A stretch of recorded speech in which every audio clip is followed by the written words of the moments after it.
Our DJ's messing up over here. I know. But anyways, welcome back to another episode of Markets on the Wall podcast. So in today's episode, we're talking about how it takes a village to raise children. You know, we know that children are a gift, and it's so precious when they're born. And honestly, in the African community, it's not just our children, but it's rather the community's children. Exactly. So let's just dive a little bit into that background of just children and like how it takes a lot of people, family, community to raise them. Mm-hmm. So yeah, in regards to children, we basically view it as, it's not just my child, as Mamle alluded to, it's our child. It's a big celebration. We're very happy. Our prior discussions, today you discussed about how it they're viewed as an inheritance, right? Yes. They are. The more kids you have, the more wealthy you are. Obviously, to have that many kids, you should be able to take care of them. So yeah, without a doubt. And then now let's talk about sending our children back. We know that in the African culture, Ghanaian culture, it's common.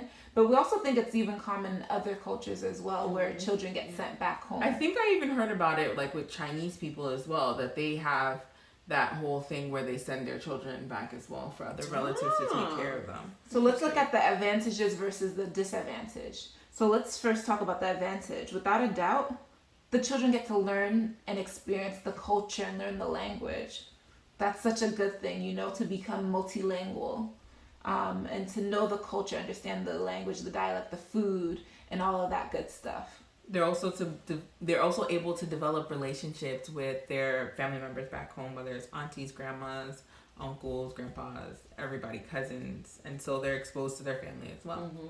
And it can also be less expensive for the parents. Obviously, living back home, it's more cost effective, so that's another. Than living in a first world country or something like that, or living abroad. So we know that some parents send back food or send supplies, money, and it's just a fraction of what they would use here to raise the child. Yeah. But now let's look at the other side, the disadvantage, the not so glamorous side that a lot of people don't really even talk about or discuss. And prior to going into that, just to kind of give you guys a background, when we talk about sending our kids back home, it's not necessarily sending your children back home with you. It's that you, the parent, stays here, and then you send your child back to wherever your country of origin is, and then you have a relative take care of them. Usually it's a female relative. So whether it's one of your sisters or an aunt or a grandmother or anything like that, they would be the person who's taking care of your child while they're in another country. Yep. So one disadvantage is that you don't really get to form a close bond with your child because you guys are so far apart, living in two different continents. So that relationship is not there. Some kids could even have a stronger relationship for those taking care of them than with you, the actual parent, which is actually sad. Very sad. Yeah, and you, as the parents taking the kids back, you miss out on milestones. Yeah. Maybe if you took your child as an infant, you miss the first words, the first walk. And those are really important stages of those developmental stages of a child's life. So right. Completely agree. Yep. And even too, we know that the responsibility lies with the parents to really protect, comfort, provide for the child or children. Teach. Yep. Discipline. All of that really relies with the parent because it's their responsibility. It's a wife and a husband that decides to marry, come together, and to conceive beautiful children. So it's their responsibility to do all of that. So now, ladies, let's move to the other side of things where you're living abroad and living with extended family. There's advantages and disadvantages of that as well. So let's look at the advantage side of that. More adults. More adults in the household. Yep. More babysitters, quote unquote, right? To help take care of the kids or provide some food, some meals. So, more eyes on the kids. And I think they also help the kids in gaining different perspectives on different things, right? So it's not just mommy and daddy's perspective. It's auntie does this, uncle does this, grandma does this, grandpa said this, or whatever. Yeah, so true. Yep. And even with disciplining, it helps. You know, we know that we have one of our dear uncles who helped discipline us a lot. Shout out to you. You know who you are. I know you'll be watching this. He made us do squats, 100 squats. We were like, no, we don't want to do it. Yeah, but we had done something bad, but it wasn't intentional. It was like an accident. We were probably like early teens or preteen age. Preteen, I think, yeah. Just being, Yes. just going around. Yeah.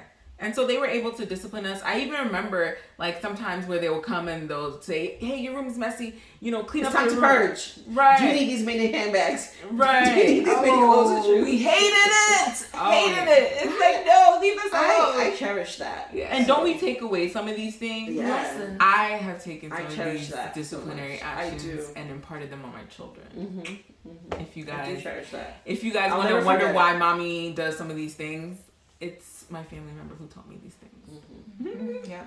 And then I would definitely say that there's more advantages than disadvantages, but one disadvantage is just making sure of who you allow into your home, making sure that they have good intentions, so that no one gets mistreated or no one gets abused or anything like that. So that's Very just the serious caution. matter, Yeah. So this is like a pretty simple topic, raising kids, and it takes a village.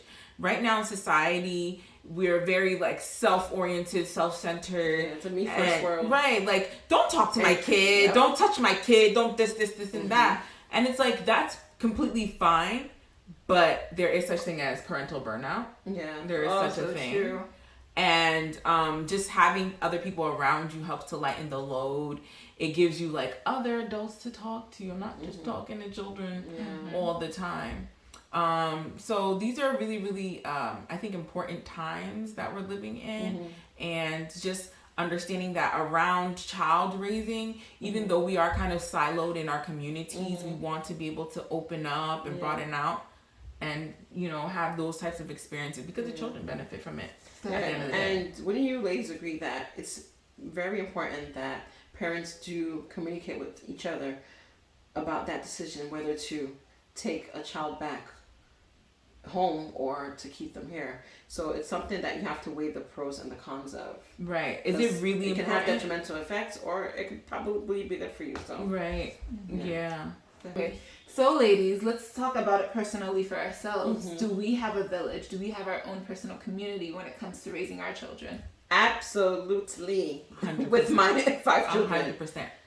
Auntie Coco, Auntie Mamli, they're always there for me and my family. And one thing I cherish about them is that, we all have our personal families and every, things that we want to do, but before a big decision, we always take each other into consideration. How is this going to affect Dede with her kids, or how's it going to affect Coco, or how's it going to affect Mamli? Like, we are just so close. Wouldn't you ladies agree? Yeah, and I have definitely benefited from it. I would say in the beginning, when it came to child rearing, I don't know, I was just a little bit prideful, also maybe protective, being a single parent. Exactly. That's and understandable. not necessarily wanting help. But during the pandemic and now, oh my goodness, yeah. Village. Do you think the pandemic has brought our village closer? Definitely. Absolutely. Because it was more time for us to really bond together. Because we weren't going anywhere. This right? was our circle, our quarantine circle. And you even saw how I phrased the question. I said, our children. I have 0, but the 7 amongst them, and the 8th one that I haven't even mentioned, they're all viewed as my children, She tells people all the time, she's like, I have, 8 I have children. 8 children. That's a lot. It's a lot. So. And she is every right mom as Coco and I are. She The only difference is disciplines. that she didn't carry them. She disciplines 9 months, these so. children. She watches them. She takes care of them. She buys things. They're my children. Yeah. I love them to pieces. You know what I'm saying? I think the only advantage that she gets that. She can give them away at the end of the day. I said, take them by. Oh, you're coming for 2-3 nights? Okay, come. And then she knows that at the end of the 3rd day or whatever, they will go to their parents. Wait. So this was nice. Yeah, this is our village, honestly, and we do love our children and we love our community, and it's something that us Africans or us immigrants, we have this community. So let's continue to support one another and help one another out when it comes to child raising. And build your community or your village, even if they are people who are not related to you. If you are probably here, or you're just someone who doesn't have a lot of family members, build a community of people you trust and you love, and that you know they have your best interests at heart. Build your own village, because this will help you in the long run. So let us hear from you all in the comments. What are your experiences? Did you grow up living with grandparents? Did you grow up living with your aunts and uncles? Let us know. And how was that for you? And don't forget to give us a thumbs up, like this video, and subscribe.